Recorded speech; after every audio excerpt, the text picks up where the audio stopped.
नमस्कार मित्रों, exam lesson YouTube channel पर मैं आपका एक बार फिर से हार्दिक स्वागत करता हूं, अभिनंदन करता हूं। तो मित्रों, हम पढ़ रहे हैं व्यंजन संधि और व्यंजन संधि में हमने ष्टुत्व संधि और ष्टुत्व संधि यहाँ तक हमने इसमें पढ़ लिया है। तो अब हम पढ़ेंगे इसमें आगे जो संधि है वो। तो देखते हैं आगे संधि। इसमें हम पढ़ेंगे आज जस्त्व संधि। जस्त्व संधि क्या होती है, कैसे इसमें परिवर्तन होता है, किस तरह से इसमें वर्ण आपस में मिलते हैं, शब्द आपस में मिलते हैं, वो हम देखेंगे। तो सबसे पहले तो अगर आप किसी प्रतियोगी परीक्षा की तैयारी करें तो आपको सूत्रों के आधार पर इन संधियों को याद करें, सूत्रों को साथ साथ याद करें, क्योंकि परीक्षाओं में सूत्रों से संबंधित प्रश्न भी पूछे जाते हैं, तो आपको इनको याद करना पड़ेगा। पहला सूत्र है यहाँ पर झलाम जस झसी। झलाम जस झसी ये क्या कहता है कि झल वर्ण कौन से होते हैं? संस्कृत में हम प्रत्याहार भी पढ़ेंगे, तो प्रत्याहार में आप अच्छी तरह से समझ जाएंगे। तो झल एक प्रत्याहार है। उस झल प्रत्याहार में वर्ग से तात्पर्य है यहाँ पर जैसे क वर्ग, च वर्ग, और मैं बात करूं त वर्ग, ट वर्ग, प वर्ग। तो वर्ग से तात्पर्य क वर्ग, च वर्ग, ट वर्ग, त वर्ग, प वर्ग, जिसमें सभी इसके वर्ण आते हैं पांचों। तो ये क्या कहता है कि वर्गों के 1, 2, 3, 4 सभी वर्ग, जिस तरह से क वर्ग से हम क, ख, ग और घ इनको सम्मिलित करेंगे, उसी तरह से च वर्ग से हम च, छ, ज, झ और झ, चार वर्ण लेने हमें प्रथम कि वर्गों के 1, 2, 3, 4 वर्ण। अंतिम जो वर्ण है उनको छोड़ना है, उनको शामिल नहीं करना है। ये और श और स है, ये वर्ण ये आते हैं झल वर्ण में। झल प्रत्याहार जो होता है उसमें आते हैं ये वर्ण।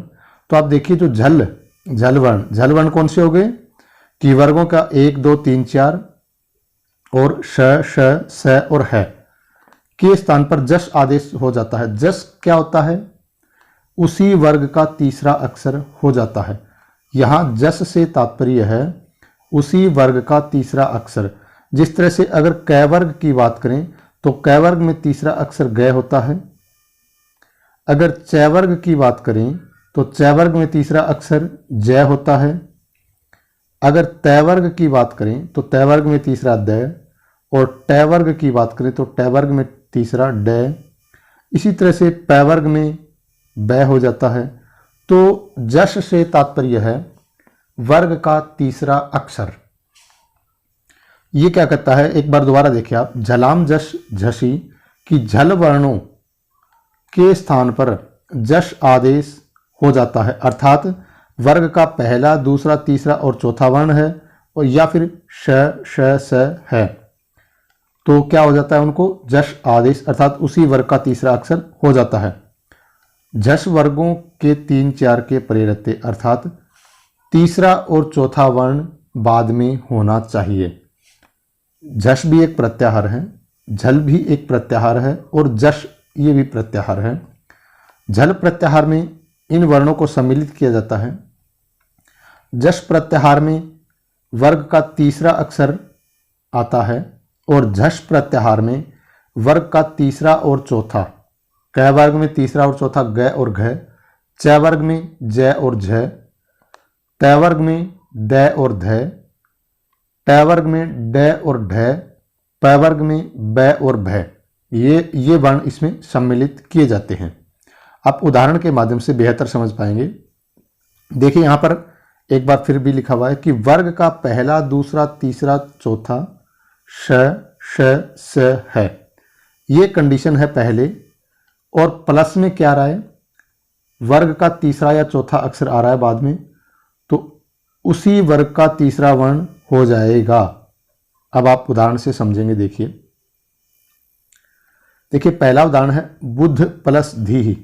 बुद्ध ये वर्ग का चौथा अक्षर आ रहा है, उसके बाद में धी अर्थात झष प्रत्याहार का तीसरा या चौथा वर्ण बाद में होना चाहिए। तो हमारे पास ये है, हम क्या करेंगे, इस द में परिवर्तन कर देंगे, इसको तीसरा वर्ण कर देंगे अर्थात ध में परिवर्तन करके हम इसको तीसरा वर्ण कर देंगे द। ये बन गया बुद्धि। अगला उदाहरण देखिए, दग द घ प्लस, यहां पर ये विसर्ग नहीं होगा, दघ प्लस ध। अब क्या करेंगे, घ है, इसको इसी वर्ग के तीसरे अक्षर में बदल देंगे। घ क वर्ग का है, चौथा अक्षर, इसका तीसरा वर्ण होता है ग, तो हम इसको तीसरे में बदल देंगे और घ को कर देंगे हम ग, इसमें नीचे हलंत होगा और ये बन जाएगा दग्ध। अगला देखिए, सिद्ध प्लस धी, ध को द में परिवर्तन कर देंगे और ये बन जाएगा सिद्धि। त्विष प्लस भी, त्विड भी। देखिए यहां पर ये जो श है, इसका श में श को ड में कैसे परिवर्तन हुआ ये देखते हैं। तो ये देखिए, ये जो श है इसका ड में परिवर्तन हो गया। श अंतिम जो श है ये मूर्धन्य वर्ण है और मूर्धन्य वर्ण में जो वर्ग आता है वो आता है ट वर्ग। तो ट वर्ग में तीसरा अक्षर ड होता है, इसीलिए इस श का परिवर्तन ड में करके त्विड भी बन गया। अगर इस तरह से ये श जो तालव्य श की बात करें, अगर तालव्य श आता है तो इसका परिवर्तन तालु वर्ण में जो तालव्य जो वर्ग है उसमें च वर्ग आता है, तो इसका तीसरा अक्षर ज होता है, उसमें परिवर्तन हो जाएगा। और इसी तरह से अगर इस श की बात करें तो ये दंत्य सकार है, इसका परिवर्तन इसी वर्ग में अर्थात त वर्ग का तीसरा अक्षर द, इसमें परिवर्तन हो जाता है। चलिए आगे देखते हैं। अगला सूत्र है हमारे पास झलाम जशवंते। झलाम जशवंते प्रत्याहार आप याद करें तो संधि आपके लिए आसान हो जाएंगी, क्योंकि सूत्रों का अर्थ अच्छी तरह से समझ में आ जाएगा। झलाम जशवंते, यदि पदांत में झल है, झल से तात्पर्य हमने पढ़ा वर्ग का पहला, दूसरा, तीसरा, चौथा अक्षर और श, स और है, ये वर्ण झल में आते हैं। तो जस अर्थात उसी वर्ग का तीसरा अक्षर, जश से तात्पर्य उसी वर्ग का तीसरा अक्षर हो जाता है। लेकिन आगे पहले वाले में आगे क्या था, वर्ग का तीसरा या चौथा अक्षर होना चाहिए, लेकिन यहां पर क्या बता रहा है, उसके आगे या तो स्वर रहे, कोई स्वर आए, या फिर वर्गों के 3, 4, 5 है, य, व, र, ल रहें। देखिए अगर झलाम जशवंत सूत्र क्या कहता है कि पद के अंत में झल वर्ण है, अर्थात वर्ग का पहला, दूसरा, तीसरा, चौथा श, स है वर्ण है, तो जस उसी वर्ग का तीसरा अक्षर हो जाएगा। लेकिन अगला जो पद है उसमें क्या होना चाहिए, या तो कोई स्वर हो, स्वर से प्रारंभ होने वाला हो, या फिर वर्ग के तीसरे, चौथे, पांचवें है, य, व, र, ल इनसे प्रारंभ होने वाला हो, तो आप उसमें परिवर्तन कर दीजिए। यहां पर उदाहरण देखिए आप, देखिए पहला उदाहरण दिया हुआ है जगत प्लस ईशः, जगदीशः, क्योंकि ये वर्ग का पहला, दूसरा, तीसरा, चौथा वर्ण झल प्रत्याहार में आ गए, झल प्रत्याहार का वर्ण हो गया। आगे की कंडीशन भी पूरी हो रही है कि आगे स्वर है, तो हम क्या करेंगे, हम सूत्र लगाएंगे। अब ये इसी तरह से प्रश्न पूछे जाते हैं, यहां पर ये पूछ सकता है कि अगला जगत प्लस ईशः किस सूत्र से यहां पर संधि करेंगे, तो हम देखेंगे कि झलाम जशवंते। तो आजकल परीक्षाओं में ऐसे प्रश्न पूछे जाते हैं। अगला देखिए, यहां पर देखिए उदाहरण जगत प्लस ईशः, तय को हम परिवर्तन कर देंगे द में, अर्थात तीसरा वर्ण जश कर देंगे उसको, तो क्या बन गया जगदीशः। दिक् प्लस अंबरः, दिगंबरः, क्योंकि क का परिवर्तन हम ग में करेंगे, हमारी जो शर्त है, जो कंडीशन है वो पूरी हो रही है, आगे स्वर है। आगे देखिए अप प्लस जम, यहां पे ज आ रहा है, वर्ग का तीसरा अक्षर, ये भी है, या तो स्वर हो आगे या फिर तीसरा चौथा पांचवा है या वैरल है, इनसे प्रारंभ होने वाला। तो क्या बन गया अब्जम, क्योंकि ये जो पै है इसको इसी वर्ग का तीसरा अक्षर हमें बनाना है, तो हम इसको बनाएंगे बै में। यहाँ पर जो वर्ण आ रहे हैं उन्हीं में परिवर्तन हम करेंगे। यहाँ पर किसी भी वर्ग का वर्ण है उसको हम उसी वर्ग का तीसरा अक्षर हम बना देंगे। आगे देखिए, सत प्लस आनंद, सदानंद, क्योंकि आगे स्वर आ रहा है हमारी शर्त पूरी हो रही है। और तय है उसको हम इसी वर्ग का तीसरा अक्षर अर्थात दै में परिवर्तन कर देंगे, तो अपना बन गया सदानंद मिल करके। वाक प्लस ईश्वरी, वागीश्वरी, आगे स्वर है, कै का परिवर्तन गै में करेंगे इसी वर्ग का तीसरा अक्षर, तो क्या बन गया स्वर मिलने से वागीश्वरी बन गया। तो ये थी यहाँ पर जस्त्व संधि, और जस्त्व संधि दो सूत्रों के आधार पर पढ़ी, क्योंकि सूत्रों के आधार पर प्रश्न आजकल पूछे जाते हैं।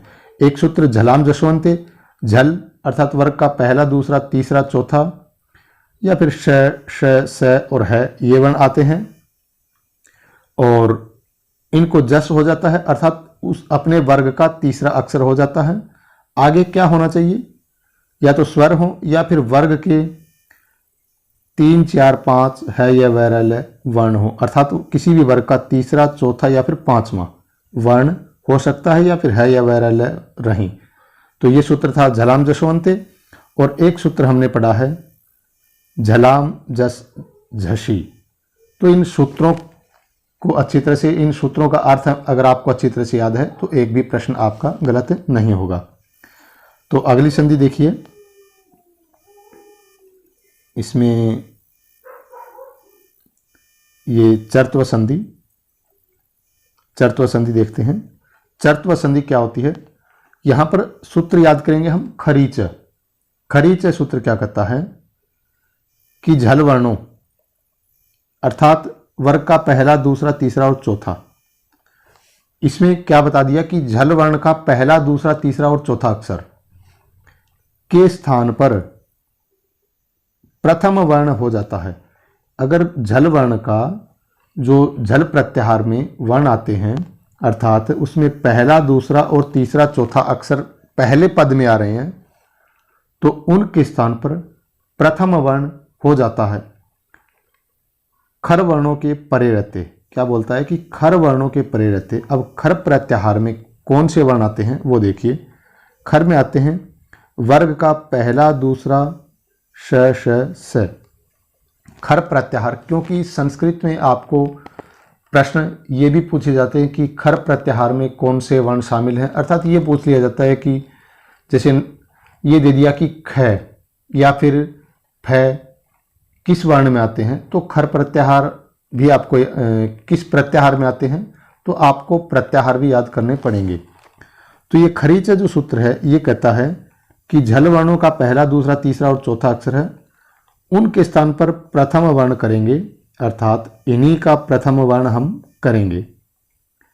खर वर्णों के परे रहते अगले वाले पद में अर्थात प्लस में किसी भी वर्ग का पहला दूसरा या फिर श श और स ये वर्ण होने चाहिए, तो ये सूत्र लगेगा। उदाहरण देखिए आप, सत प्लस कार है। यहां पर सबसे पहले पद में हमारी कंडीशन पूरी हो रही है, क्योंकि वर्ग का पहला दूसरा तीसरा या चौथा अक्षर इनमें से कोई भी एक होना चाहिए, तो पहला अक्षर है तय वर्ग का। उसके बाद आगे क्या बोलता है कि या तो पहला या फिर दूसरा या फिर श श और स इनमें से कोई एक अक्षर बाद में होना चाहिए। एक वर्ण अगर इसके बाद आता है तो हम इसमें खरी च सूत्र से चर्त्व संधि करेंगे। तो यहां पर क्या हो गया, क प्रथम वर्ण है, क वर्ग का पहला ही अक्षर है, तो हम इसमें परिवर्तन कर देंगे और ये बन जाएगा सत्कार है। क्योंकि प्रथम वर्ण हमें करना था इस वर्ग का, तो प्रथम है तो इसमें कोई परिवर्तन नहीं होगा, सेम रह जाएगा, सत्कार है। अगला देखिए, लभ प्लस स्यते, लभ प्लस स्यते, भय पै वर्ग का चौथा अक्षर झल वर्णों में है, ये हो गया। उसके बाद स, यहां पर देखिए हमने देखा था कि उसके बाद में क्या हो, स हो तो भी हम उसमें परिवर्तन कर देंगे। और ये जो इस पद का जो जो लभ जो पहले वाला पद है उसमें जो अंतिम जो पद वर्ण है उसका प्रथम अक्षर हम करेंगे। तो हम क्या करेंगे, इस भय को पै में बदल देंगे, क्योंकि भय पै वर्ग का चौथा अक्षर है और हमें पै वर्ग में पहला ही अक्षर करना है, अर्थात हम पै करेंगे। तो ये बन गया अपना लप्स्यते। अगला देखिए, तद प्लस परः, तत्परः, क्योंकि द का प्रथम वर्ण हम तय करेंगे, तत्परः। और उद प्लस पन्नः, उत्पन्नः, देखिए उद तीसरा अक्षर है और आगे पै आया हुआ है, अर्थात वर्ग का पहला या दूसरा अक्षर हो तो हम इसको परिवर्तन करेंगे, ये वर्ण बाद में होने चाहिए। तो देखिए ये हो गया उत्पन्न है, अर्थात इस द में हम परिवर्तन कर देंगे और ये बन गया अपना उत्पन्न है। तो आज हमने यहाँ पर 3 सूत्र चर्त्व संधि का खरीच और 2 सूत्र हमने जस्त्व संधि में झलाम जसवंते और 1 सूत्र झलाम जस झसी ये पढ़े हैं। आप इन सूत्रों को अर्थ सहित याद करें, संस्कृत में संधियां अच्छी तरह से आपको आ जाएंगी। तो आज की वीडियो में इतना ही। अगले पार्ट में आगे की जो संधियां हैं उनको पढ़ेंगे। तब तक के लिए आप सभी का धन्यवाद।